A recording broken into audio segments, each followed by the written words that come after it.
Hey everyone, and welcome. I want to tell you a story that starts, believe it or not, in 1976. It's about a discovery so big, so unexpected, that it was compared to finding a lost masterpiece. But this wasn't music. This was pure mathematics.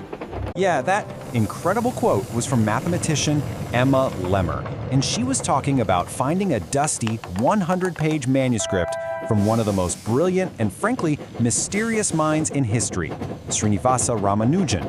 And his ideas, they are still shaping our world in ways he could never have possibly imagined. All right, so let's dive right into this story. It really kicks into high gear in the spring of 1976 when a stack of papers, lost for decades, suddenly resurfaced. So picture this. A young American mathematician named George Andrews is digging through a box at the Trinity College Library in Cambridge. It's from a deceased professor's estate. And as he starts flipping through these old pages, he stops. He recognizes the handwriting. It was the work of a genius. He was holding over 100 pages of unpublished work from Ramanujan's final intensely creative year. You know, this notebook didn't exactly have a simple journey from a desk drawer to an archive. Its path was, well, tangled, and honestly, pretty unbelievable. After Ramanujan died, his widow sent the papers to his mentor in England, G.H. Hardy. Then, after Hardy died, they were passed to another mathematician, and then another. They finally landed in the Trinity College Library in 1968, where they just sat, completely unread, for years, until Andrews stumbled upon them. So this begs the question, right? Who was the man behind these revolutionary notes? To really get it, we have to go all the way back to the beginning. Srinivasa Ramanujan was born in 1887 in southern India. He was this incredible self-taught prodigy with a singular, all-consuming obsession. He grew up in poverty and just devoured any math book he could get his hands on. By the time he was a young teenager, he was already rediscovering complex theorems and even developing his own. He actually failed out of college because he just couldn't bring himself to study anything but math. He ended up working as a clerk just to get by, all while secretly filling up notebooks with ideas that would, one day, completely shake the world of mathematics. And you know, his mentor, G.H. Hardy, said it best. Ramanujan could come up with these unbelievably complex formulas, but he lacked the formal training in basic things, like how to properly prove them. He was just this raw force of nature, working on a level of pure intuition that just baffled even the most brilliant minds of his time. So he was desperate for professional mathematicians to see his work. And in 1913, he took a shot in the dark, a gamble that would literally change the course of mathematics forever. He packed a letter full of his discoveries and mailed it to G.H. Hardy, who was, the leading mathematician in England. Now, two other mathematicians had already blown him off, thinking he was some kind of crackpot. But Hardy was different. He and his colleagues spent an entire evening just poring over this letter. Some formulas they recognized, some they could prove, but many were unlike anything they had ever seen before. They knew right then and there they'd found a genius.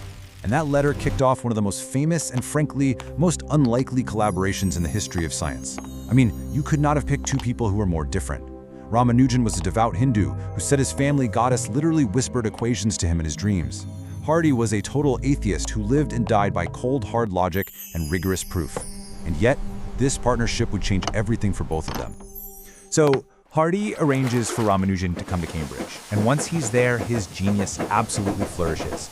But he also faced these huge personal challenges, being in a cold, foreign country so far from home. Over the next 5 years, Ramanujan's output was just, well, it was astonishing.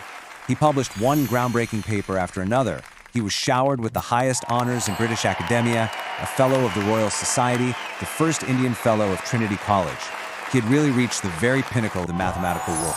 But here's the thing about his genius. It wasn't just confined to formal papers. It would show up in these incredible spontaneous moments. There's this one famous story that just perfectly captures how his mind worked, and it all revolves around this number right here, 1729. So the story goes, Hardy was visiting Ramanujan, who was sick in the hospital. He mentioned offhand that the number of his taxicab, 1729, was rather a dull one. And without skipping a beat, Ramanujan replied, "No, it is a very interesting number. It is the smallest number expressible as the sum of two cubes in two different ways."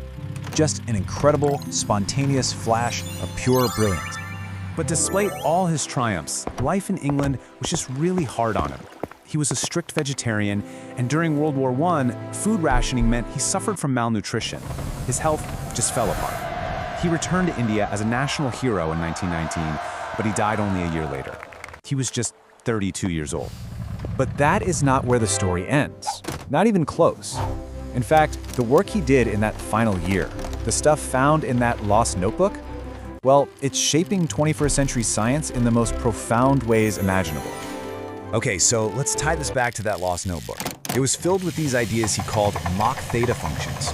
Now, it's a weird name, I know, but think of them like mathematical mimics. They looked and acted a little bit like a known type of function, but they were hiding a much deeper, way more complex structure. I mean, these were ideas so far ahead of their time, it took other mathematicians decades, nearly a century, to really figure out what he had found. So why does a 100-year-old math concept matter so much right now? Well, here's the truly amazing part. His ideas are showing up everywhere. His work on these Mach theta functions is now crucial in fields he couldn't have even dreamed of. We're talking about understanding the physics of black holes and string theory, all the way to developing new models for cancer research. He wasn't just solving the problems of his own time. He was somehow seeing the future of mathematics. As the mathematician Ken Ono puts it, he was an anticipator. He found these beautiful, strange examples that became the prototypes for entire fields of modern science that didn't even exist yet. And that, right there, just perfectly illustrates the enduring mystery of his mind. 100 years after his death, scientists are still mining his notebooks for new discoveries. And it just leaves you wondering, in that brief, brilliant life, what other secrets of the universe did he glimpse?